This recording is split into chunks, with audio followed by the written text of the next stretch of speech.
afternoon, this is Bikash Singh Rathod, and in this video we are going to understand about the chapter Minerals and Energy Resources. Minerals and energy resources both play very important role in our life as they act as our basic need. To better understand it, take two examples. First, suppose you are eating any food item like Maggi, and with the first bite you get to know that it does not contain any amount of salt. Will you be able to eat that Maggi? The simple answer is no. That means a small mineral like salt play very important role in our life. Now take second example. Imagine the hot summer days of June and July without electricity. And without electricity, no fan, no cooler, no AC. Will you be able to survive the hotness of summer without this machinery item? The answer is no. That means both minerals and energy resources play very important role in our life. Now, what are minerals? Minerals are generally naturally occurring chemical compound that forms the rock. Yes, you heard correct. Rocks are made up of minerals. Now, formation of mineral, how it is formed? It is generally formed by natural process deep inside the surface of earth. Everything surrounding us is made up of mineral or developed from minerals. Yes, even we can develop mineral into different kind of mineral. For example, steel. Steel is developed from iron ore and manganese ore. And you know steel is very important in our daily life. Utensils which we use in our kitchen are made of steel. Most of the machinery items are made from steel. Petrol and coal are also example of minerals, and you know without petrol no car are able to walk. That means petrol also play very important role. Cement is also kind of mineral, and you know cement is very important because without cement nobody is able to construct anything. Okay, now types of mineral. Generally there are two types of mineral. First, metallic mineral, and second, non-metallic mineral. Now, metallic mineral. Metallic minerals are those minerals which contain metals, okay, and are generally hard and can conduct electricity. Now, properties of metallic mineral. They are luster or shiny. That means it shines a lot, okay. They are malleable. Malleable means that metallic mineral can be converted into any shape, any size. They are ductile. Ductile means that metallic mineral can be converted into wires. You know the copper wire which we use is made up of copper, and copper is a kind of minerals. Now metallic mineral is further classified into ferrous and non-ferrous mineral. Ferrous mineral are those mineral which contain ore like iron ore or manganese ore, whereas non-ferrous minerals are those minerals which does not contain iron ore and manganese ore. Now non-metallic mineral. Non-metallic mineral are those minerals which does not contain metal, and the properties of non-metallic minerals are vice versa or opposite of metallic mineral. That means non-metallic minerals are not shiny, they are not malleable, they are not ductile. Occurrence of mineral. Minerals are usually extracted from ores. Now, what are ores? An ore is a rock that contain high concentration of particular mineral. For example, gold. Gold is found inside the ores. Metal are extracted from ores. How it is done? An ore is melted to its melting point, and this process is known as smelting. Generally useful minerals occurs in the thin layers or veins of rocks under the earth's surface. Veins, what do veins means? Veins means crack, okay. The process of taking out ores from the earth's surface is known as mining.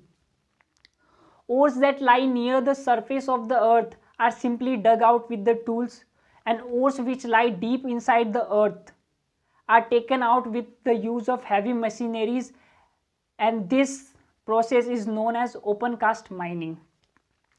Mineral like petroleum and natural gas are found deep inside the earth, and they are taken out by digging a well in the earth. Now it is done by using a drilling machine, so this process is known as drilling. Distribution of mineral. The distribution of minerals are not uniform in this world. Yes, because of it, many continent or country contain a large amount of minerals and some does not.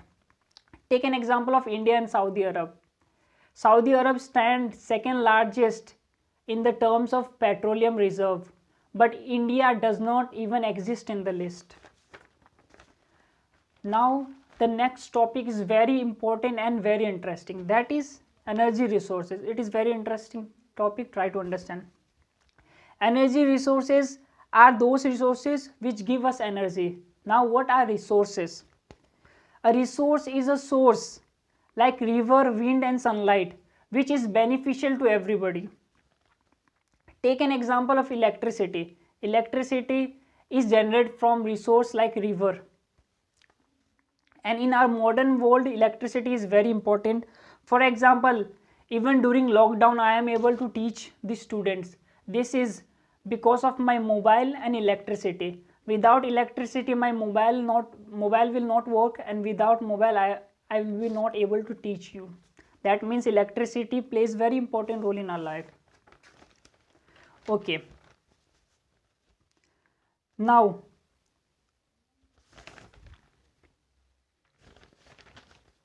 thermal power. Let me check. Thermal power. Now what is thermal power? With the help of heat. Yes, with the help of heat we can generate electricity. Yes, it is true. With the help of heat we can generate electricity. Now I will tell you the various process by which you can generate electricity. First is thermal power. Second is atomic power or nuclear power. Third, mineral substance. Yes, in nuclear power minerals are used like uranium and thorium. Both of these minerals are radioactive in itself. Okay. Hydroelectricity or hydel power. In this process water is used to generate electricity. Energy resource now further can be divided into conventional source and non-conventional source. Conventional source are those source which is limited in our surrounding or in our nature. For example, wood, coal, petroleum and natural gas. Whereas non-conventional source of energy are those source which is renewable or is unlimited in our natural resource. For example, sunlight. Sunlight will never finish. Solar energy, that means with the help of sunlight I can generate solar energy. Nuclear energy, wind energy, tidal energy and geothermal energy. Now we will study about conventional energy in details. Wood.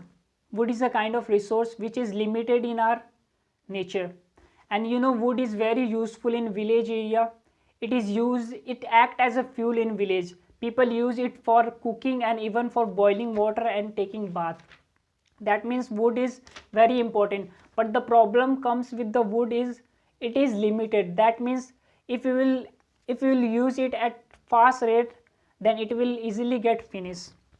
Second, mineral fuels or fossil fuel. Mineral fuels are even known as fossil fuels.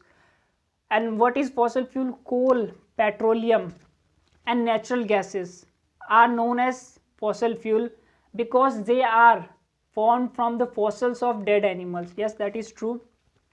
Now, coal, petroleum and natural gas. Coal. Now what is coal? Coal is formed millions of years ago when the dead plant and animals got dug inside the earth, and inside the earth the temperature and the pressure is too high, and with high pressure and high temperature the dead part of the animals and plant got converted into coal, and coal is used to generate electricity. Petroleum and natural gas. In the same way petrol and natural gas are formed. Next topic is non-conventional source of energy, which is very important. Because of increasing use of fossil fuel, the amount of fossil fuel is decreasing. Yes, you know we are using a lot of fossil fuel. That means fossil fuels is limited in our nature. It is so the amount of fossil fuel is decreasing. And because consumption of fossil fuel, even pollution is increasing. Yes, take an example of wood. Take an example of coal. Coal is a fossil fuel, and if we burn a lot of coal, then it will release toxic gases in our nature and it will pollute our nature.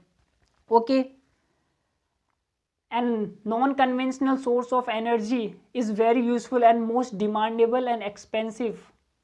And for example, non-conventional source of energy, solar energy. Solar energy is a kind of non-conventional source. Now in detail I will explain about solar energy. What is solar energy? During the summer days when we are out of our homes in sunlight, we know how heat is, we are able to feel the sunlight. That means sun contain energy, and that same energy is converted into electricity with the help of solar panel or solar cell. If you live in village, then you may be able to see the solar panels in the field. Why these panels are there in the fields? They are there because with the help of sunlight and that panel, the solar energy is converted into electric energy, and with that electric energy, tube wells are used in the fields. Okay.